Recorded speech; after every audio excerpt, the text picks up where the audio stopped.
നമസ്കാരം. കേരളത്തിലെ താരപരിവേഷമുള്ള ഒരു നിയോജക മണ്ഡലമാണ് കൊട്ടാരക്കര. കൊട്ടാരക്കരയിൽ എത്ര പ്രമുഖന്മാർ അവിടെ വിജയിച്ചിട്ടുണ്ട്, അതുപോലെ പ്രമുഖർ പരാജയപ്പെട്ടിട്ടുമുണ്ട്. ഇപ്പോൾ ധനകാര്യമന്ത്രി കെ എൻ ബാലഗോപാലാണ് കൊട്ടാരക്കരയെ നിയമസഭയിൽ പ്രതിനിധീകരിക്കുന്നത്. ബാലഗോപാലിനെ എതിർക്കാനായി ആരെത്തും എന്നുള്ളതായിരുന്നു നേരത്തെ ഉയർന്നിരുന്ന ചോദ്യം. ആദ്യഘട്ടങ്ങളിലൊക്കെ തന്നെ ഉയർന്നിരുന്ന ഒരു പേര് അഖിൽ മാരാരുടേതായിരുന്നു കോൺഗ്രസ് പാനലിൽ നിന്ന്. അഖിൽ മാരാർ കോൺഗ്രസ് സ്ഥാനാർത്ഥിയായി കൊട്ടാരക്കരയിൽ മത്സരിക്കും എന്ന് തന്നെയായിരുന്നു സമൂഹ മാധ്യമങ്ങളിലൊക്കെ തന്നെ നേരത്തെ വ്യാപകമായ തോതിൽ പ്രചാരണം ഉണ്ടായിരുന്നത്.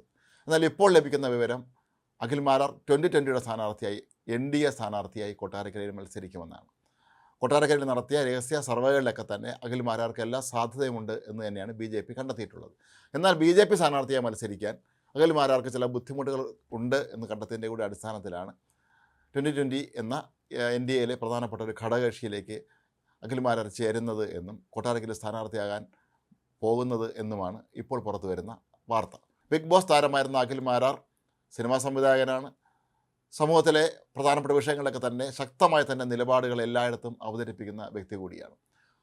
കേരളത്തിലെ ഇടതുപക്ഷ സർക്കാരിൻ്റെ മോശമായ നയങ്ങൾക്കെതിരെ എല്ലായ്പ്പോഴും പരസ്യമായി തന്നെ രംഗത്ത് വരികയും അങ്ങനെ വലിയ തോതിൽ സൈബർ ആക്രമണം നേടുകയും ചെയ്യുന്ന വ്യക്തിയാണെങ്കിലും തന്നെ ആക്രമിക്കാൻ എത്തുന്നവർക്ക് സൈബർ ഇടങ്ങളിൽ അതേ നാണയത്തിൽ തിരിച്ചടി കൊടുക്കാനുള്ള അസാമാന്യമായ കഴിവുള്ള ഒരു വ്യക്തി തന്നെയാണ് അഖിൽ മാരാർ. മാത്രമല്ല ചാനൽ ചർച്ചകളിലും എല്ലാം തന്നെ എല്ലായ്പ്പോഴും യുവജനങ്ങളെ ആകർഷിക്കുന്ന കാര്യത്തിൽ അഖിൽ മാരാർ ഏറെ മുന്നിൽ തന്നെയാണ്.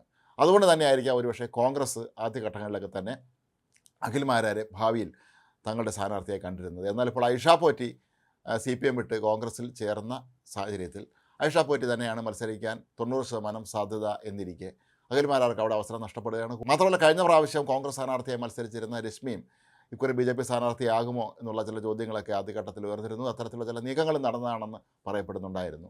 പക്ഷേ അഖിൽ മാരാർ എത്തുകയാണെങ്കിൽ വലിയൊരു മാറ്റം ഇതിനുണ്ടാകും എന്ന് തന്നെയാണ് പറയപ്പെടുന്നത്.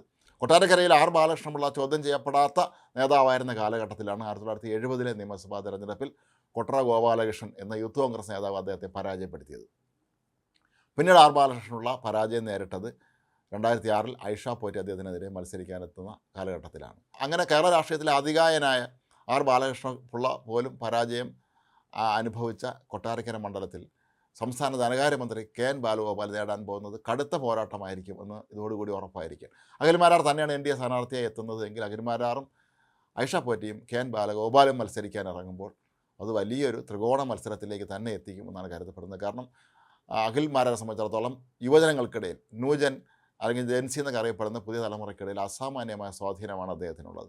പലപ്പോഴും വോട്ടെടുപ്പിൽ പങ്കെടുക്കാൻ പോലും മടിക്കുന്ന പുതിയ തലമുറയെ സംബന്ധിച്ചിടത്തോളം അവരൊക്കെ തന്നെ അഖിൽ മാരാർ സ്ഥാനാർത്ഥിയാവുകയാണെങ്കിൽ വോട്ട് ചെയ്യാൻ രംഗത്തിറങ്ങും എന്ന് തന്നെയാണ് പൊതുവെ പ്രതീക്ഷിക്കപ്പെടുന്നത്. മാത്രമല്ല ഈ സാമൂഹ്യമായ അനീതികൾക്കെതിരെ അഴിമതിക്കെതിരെ എല്ലാം എപ്പോഴും പടവാളി ഉയർത്തുന്ന അഖിൽ മാരാർ ഇതേ മുദ്രാവാക്യങ്ങളുമായി മുന്നോട്ട് പോകുന്ന 2020 ചേരുകയാണെങ്കിൽ അത് ഇരു കൂട്ടർക്കും ഏറെ പ്രയോജനപ്പെടും എന്ന് തന്നെയാണ് കരുതപ്പെടുന്നത്. മാത്രമല്ല ഇപ്പോൾ എറണാകുളം ജില്ലയിൽ മാത്രം ശക്തി പ്രാപിച്ചിട്ടുള്ള 2020 സംബന്ധിച്ചിടത്തോളം മറ്റ് ജില്ലകളിലേക്കും അവരെ ശക്തി വ്യാപിപ്പിക്കാനുള്ള ഏറ്റവും മികച്ച നീക്കമായിട്ടാണ് ഇതിനെ കാണുന്നത്. ഏതായാലും അഖിൽ മാരാർ ഇന്ന് തന്നെ 2020 ചേരുമെന്നാണ് പൊതുവെ കരുതപ്പെടുന്നത്. വാർത്താ സമ്മേളനത്തിൽ സാബു ജേക്കബ് തന്നെ അക്കാര്യം പ്രഖ്യാപിക്കുമെന്ന് പറയപ്പെടുന്നുണ്ട്. അങ്ങനെയാണെങ്കിൽ കൊട്ടാരക്കരയിൽ അഖിൽ മാരാർ തന്നെ സ്ഥാനാർത്ഥിയായി എത്താനാണ് എല്ലാ സാധ്യതകളും.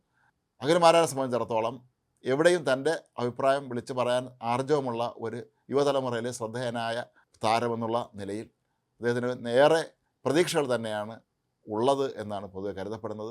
അതേസമയം അഖിൽ മാരാർ മത്സരിക്കാൻ എത്തുകയാണെങ്കിൽ അത് കോൺഗ്രസിനും CPM-നും ഒരുപോലെ വെല്ലുവിളിയാകും എന്നുള്ള കാര്യം ഉറപ്പാണ്. കാര്യം രണ്ട് കൂട്ടർക്കും കിട്ടാനുള്ള സാധ്യതയുള്ള ഒരുപാട് വോട്ടുകൾ അഖിൽ മാരാർ പിടിക്കും എന്നുള്ള കാര്യം ഉറപ്പാണ്. ഒരു പക്ഷേ നാളെ കൊട്ടാരക്കര നിയോജക മണ്ഡലത്തിൽ 1970 മറ്റും സംഭവിച്ച പോലെ അല്ലെങ്കിൽ 2006 സംഭവിച്ച പോലെ ഒരു അത്ഭുതം തന്നെ സൃഷ്ടിക്കാനാണ് 2020 ഈ നീക്കം എന്ന് തന്നെ വേണം കരുതാൻ. കാരണം അഖിൽ മാരാർ അത്രത്തോളം സ്വാധീനമുള്ള ജനങ്ങൾക്കിടയിലേക്ക് ആഴത്തിൽ പ്രവർത്തിച്ച് പരിചയമുള്ള ഒരു സെലിബ്രിറ്റി തന്നെയാണ്.